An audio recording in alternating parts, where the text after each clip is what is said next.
Hi everyone.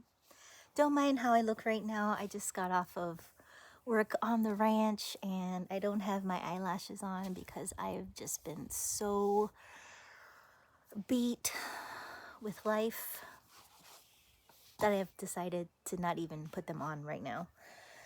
But I know I've been kind of, I wouldn't say missing or sorry, I hate when my hair looks like shit. Kind of MIA for a little bit. And I have been having a lot of family things happening lately, and it's been so tiring and exhausting.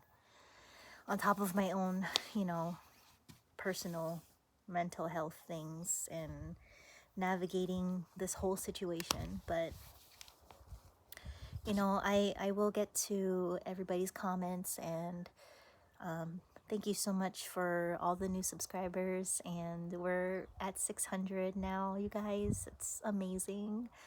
Thank you so much for your support. And one thing I wanted to talk about today, so I was talking to my therapist and I asked her, "Do you think I have BPD?" And I was under the impression that she thought I did. And she told me that she didn't think that I did, although we are practicing DBT, working on that. And her reasonings was that I am really self-aware, and clinically that's not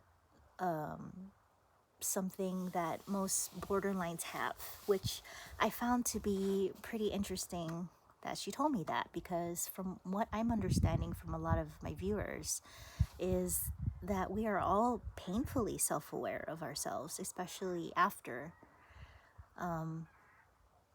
in retrospect, after everything. And so that kind of confused me because I've always been really self-aware, but with my understanding with everyone else that seems to have this condition, you're all really self-aware. So that was interesting to me. And then another thing is, with my suicide ideation, she said it usually is weaponized with BPD, and I'm actually really quiet about my suicide ideation. I've only told maybe less than a handful of people of one attempt that I've had a long time ago when I was still in high school. And I didn't even tell my mom about this. Like, my parents don't know.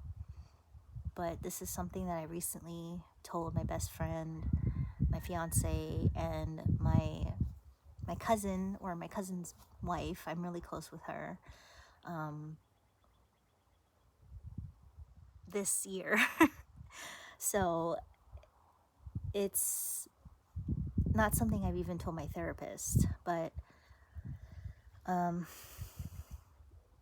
no, I don't weaponize that because I actually feel that suicide is a selfish act, and I would never do it because I know that it would hurt my family a lot and my friends, especially my mom, because she would take it really personal. And after my one attempt a long time ago, I took a really big handful of Tylenol, and I went driving, and all I did, I felt really weird, a little off balance, but other than that, nothing ever really happened, and I took that as a sign to not do that again, considering I got lucky. And this was after a breakup I had with my first serious boyfriend, and because he cheated on me, and I was really heartbroken. But it was very interesting to me that she didn't think I did, and that was confusing to me. And it was also a little, kind of shook me up a little bit. It kind of hey baby, it it upset me a little bit, and I don't know why, but I have to respect her reasonings, but I don't think her reasonings are accurate in my experience, because BPD has been the only thing that's ever really resonated with me. And I've done a lot of research on it before I've ever, you know, came to the conclusion that this is what I have, and went to her specifically for this and decided to do DBT. And so it's just kind of confusing that we're doing DBT, but she doesn't think I have it. But regardless, maybe because I'm still masking with her. I don't know. When I go to her and we talk, you know, I don't, a lot of times I'm not super emotional about things, because I've had time to process and time to think and about things that have happened. So I only see her every 2 weeks. So that's kind of a long period in between our sessions. And so I kind of have to do things on my own in between seeing her. But yeah, I just thought I'd bring that up.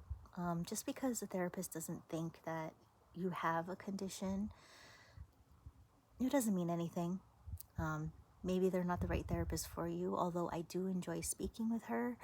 It could be maybe she's not the right fit for me.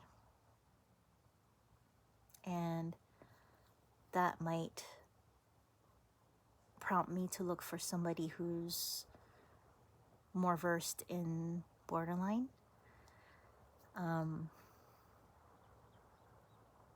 I may be more of the quiet borderline,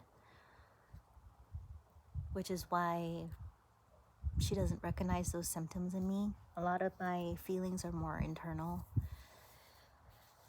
Although when I do get activated, they are external to everybody else. But just wanted to come on here and say that, and just say that I do see all your comments coming in, and I apologize if I'm not answering, right away. I do have a lot going on here at my home with my family, and as you guys might know, I have a brother who suffers from addiction and alcoholism, and he just had a newborn, and it's been wild. But I'm trying to focus on myself, trying to get things done that I need to get done here. And so that's what's been going on. I hope you all are doing really, really well. I want to show you something. So my mom and I rescued this plant from Walmart, and it said it was a sweet pepper plant, although we don't know what kind of plant, but it was dead. And look at this baby right here. She is thriving. Look at all these peppers. And it's a shishito pepper plant. It's an Asian pepper, but basically you roast them with some oil, salt, and pepper, and they're supposed to be like really good for appetizers. It's like a bell pepper with a little bit of heat. So if you are interested in that, I can let you guys know or link it in the box below. But just hope you're all doing well, and stay safe and take care of yourselves, and I love you all. Bye.